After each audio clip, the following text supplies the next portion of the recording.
अस्सलामुअलैकुम प्यारे दोस्तों, आज की इस वीडियो में हम आपको बताने वाले हैं ऐसे 9 लोगों के बारे में बताने वाले हैं जो अगर रमजान के महीने में रोजा ना रखे तो कोई गुनाह नहीं होगा। यानी कि इन 9 लोगों को रमजान के महीने में रोजा ना रखने की छूट है। इसलिए आज का ये वीडियो आप सभी के लिए बहुत ही खास है। अगर आप भी 9 लोगों के बारे में जानना चाहते हैं तो आप हमारी इस वीडियो को आखिर तक जरूर देखें और मेहरबानी करके इस वीडियो को सवाब की नीयत से शेयर कर दें ताकि रमजान में हर मुसलमान के पास ये वीडियो पहुंच जाए। प्यारे दोस्तों, रमजान शरीफ मुसलमानों के लिए अल्लाह ताला का एक नायाब तोहफा है। अगर आप भी इस बात को मानते हैं तो आप इस वीडियो को एक लाइक करें। प्यारे दोस्तों, याद रखें, मुसलमान मर्द और औरत जो बालिग हो, जो अपने होशो हवास में हो, उस पर रमजान के रोजे फर्ज है। यानी कि उसके लिए रमजान के पूरे महीने के रोजे रखना जरूरी है। और कोई इनकी फजीलत का इनकार करता है तो वो काफिर है, बिना वजह रोजा छोड़ने वाला गुनहगार भी है। लेकिन क्या आप जानते हो कि 9 लोग ऐसे हैं जिनको रमजान के महीने में रोजा ना रखने की छूट है। यानी कि अगर ये 9 लोग रमजान के महीने में रोजे ना रखे तो इनको कोई गुनाह नहीं होगा कि 9 लोग रमजान के महीने में रोजा छोड़ सकते हैं। नंबर 1, बीमार आदमी। प्यारे दोस्तों, सबसे पहला इंसान है बीमार आदमी। यानी कि ऐसा इंसान जो सख्त बीमार हो, ऐसे इंसान को रमजान के महीने में रोजे ना रखने की छूट है। अगर ऐसा बीमार आदमी रोजा ना रहता है तो उसको कोई गुनाह नहीं होगा। अब यहाँ पर बात आती है कि ऐसी कौन सी बीमारी है जिनसे रोजा ना रखने की छूट है, जो हम आपको बता दें। यहाँ पर उन बीमारियों की बात नहीं हो रही है जो नॉर्मल लोगों में होती है। जैसे कि अगर किसी के घुटने में दर्द हो गया, सर में दर्द हो गया, या फिर किसी को सर्दी जुकाम हो गया और उसने रोजा छोड़ दिया, ऐसा करना बिल्कुल जायज नहीं है। ऐसे लोगों को रोजा रखना बिल्कुल जरूरी है। यहाँ पर बीमारी से मुराद उन बीमारियों से है जिनमें इंसान की जान जाने का खतरा होता है। अब आप ये सोचेंगे कि हमें इस बात का कैसे पता चलेगा कि कौन सी बीमारी में जान जाने का खतरा होता है। तो हम आपको बता दें, इस बात का आपको कैसे पता चलेगा। अगर कोई माहिर डॉक्टर है आपको ये कह दे कि अगर आप भूखे प्यासे रहे तो अगर आपने रोजा रखा तो आपकी जान जाने का खतरा हो सकता है, या फिर डॉक्टर ये कह दे कि अगर आपने रोजा रखा तो आपकी बीमारी और बढ़ सकती है, ऐसी सूरत में रमजान के महीने में रोजा छोड़ना जायज है। यानी कि छोटी मोटी बीमारियों में रोजा छोड़ना जायज नहीं है। अब यहाँ पर किसी ने अपनी बीमारी की वजह से यहाँ पर रोजे छोड़ दिए हैं तो ये याद रखे कि उसको उन लोगों को बाद में रोजा रखना पड़ेगा जब उसकी बीमारी दूर हो जाएगी। यानी कि जब उसकी बीमारी ठीक हो जाएगी तो उसको छोड़े हुए रोजों को कज़ा करना होगा। अब किसी की बीमारी ऐसी है कि वो कभी ठीक नहीं हुई और उसका आखिरी वक्त करीब आ गया, तो ऐसे में वो अपने घर वालों को ये वसीयत करे कि मेरे इतने रोजे छूट गए हैं, वो उनका फिदिया अदा करे। और फिदिया ये है कि हर एक रोजे के बदले में एक मिस्किन को 2 वक्त का पेट भर खाना खिलाए। नंबर 2 दोस्तों, दूसरे नंबर पर है हमला औरत, यानी कि प्रेग्नेंट औरत।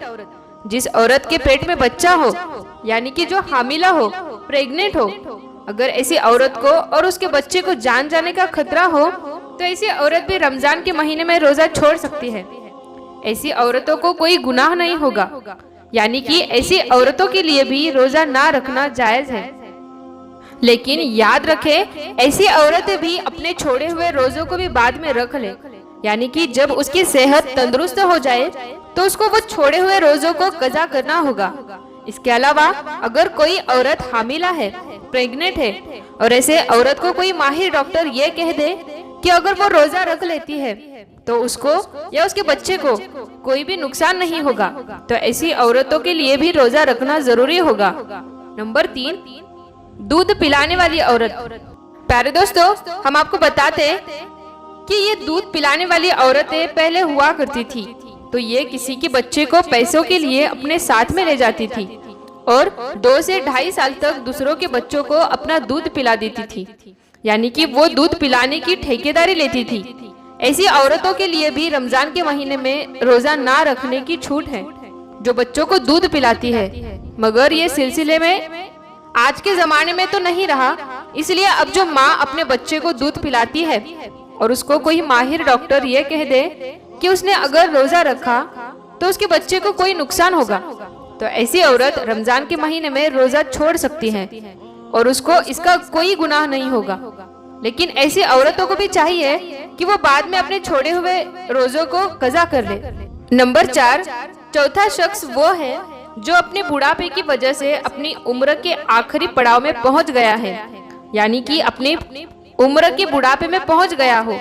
अगर कोई शख्स इतना ज्यादा बुढ़ा हो गया हो कि वो अपने बुढ़ापे की वजह से अपनी जगह से उठ भी नहीं सकता और वो बैठ भी नहीं सकता है, अगर कोई शख्स अपने बुढ़ापे की वजह से इतना ज्यादा कमजोर हो चुका है कि उसमें रोजा रखने की बिल्कुल भी ताकत ना बची हो, तो ऐसा शख्स भी अगर रमजान के महीने में रोजा ना रखेगा तो उसको कोई गुनाह नहीं होगा।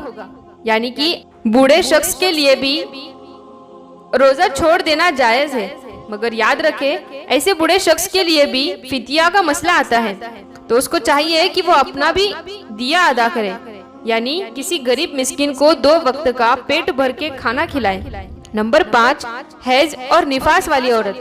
प्यारे दोस्तों, हैज निफास के बारे में आप सभी लोग तो जानते ही होंगे। हैज कहते हैं जो औरत के हर महीने मखसूस दिन आते हैं, और निफास कहते हैं बच्चा जन्मने के बाद जो खून निकलता है उसे। ऐसी औरतों के लिए भी रमजान के महीने में रोजा ना रखने की छूट है, यानी कि औरतों का भी रोजा रखना जायज नहीं है। यहाँ पर एक बात और याद रखे, इससे पहले लोग जो आपको बताए गए हैं अगर वो रोजा रख लेते हैं तो उनका रोजा हो जाएगा, मगर ये हैज और निफास वाली औरतें ऐसी हैं जो इस हालत में कभी भी रोजा नहीं रख सकती है, यानी कि इनका रोजा रखना जायज ही नहीं है। अगर ये इस हालत में रोजा रख लेती है तो इनको सख्त गुनाह होगा। लेकिन हाँ, जब ऐसी औरत पाक साफ हो जाए तो इनको चाहिए कि वो बाद में इन छोड़े हुए रोजों को रख ले। नंबर 6, पागल या दीवाना आदमी। प्यारे दोस्तों, जो आदमी पागल हो गया हो, यानी कि जिसका दिमाग खराब हो गया हो, तो अपने आप से बाहर हो गया हो, जो बहकी बहकी बातें करता हो, अचानक बेहोश हो जाता हो, ऐसे इंसान के लिए भी रमजान के महीने में रोजा ना रखने की छूट है। यानी कि अगर ऐसा पागल आदमी भी रोजा ना रखे तो उसको कोई गुनाह नहीं होगा, मगर ऐसे इंसान को भी चाहिए कि अगर बाद में उसका दिमाग जब ठीक हो जाए, जब वो तंदुरुस्त हो जाए, तो छोड़े हुए रोजों को कज़ा करे।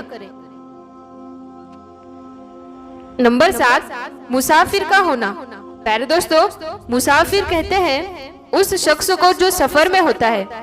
ऐसा शख्स भी अगर सफर की हालत में है तो वो रोजा ना रखे तो उसको कोई भी गुनाह नहीं होगा, यानी कि मुसाफिर के लिए भी रोजा ना रखने की छूट है।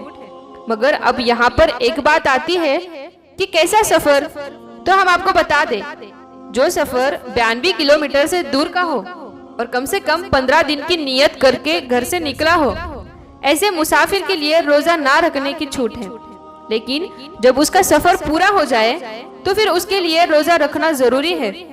यहाँ पर एक बात और याद रखे, अगर कोई शख्स सफर की हालत में है, अगर वो ये कह दे कि मैं तो रोजा रखूंगा, मेरा सफर तो आराम का है, तो याद रखे ऐसा शख्स भी सफर की हालत में रोजा रख सकता है, उसका रोजा हो जाएगा।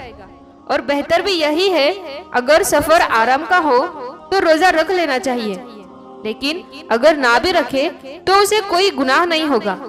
नंबर 8, जिसकी जान जाने का खतरा हो। दोस्तों, अगर कोई शख्स किसी के पास अपने हाथ में तलवार लेकर आ जाए और कहने लग जाए कि तुमने रोजा रखा तो मैं तुम्हारी गर्दन उड़ा दूंगा या फिर मैं तुम्हें मार दूंगा, इस तरह से अगर किसी की जान का खतरा आ जाए तो ऐसी सूरत में इंसान को रोजा छोड़ देना चाहिए। यानी कि जब ऐसी सूरत पैदा हो जाए तो अब उसके लिए रोजा ना रखना जायज है, लेकिन इस वजह से उसके जो रोजे छूट रहे हैं उसको चाहिए वो छोड़े हुए रोजों को बाद में रखे, यानी कि इनको कज़ा कर ले।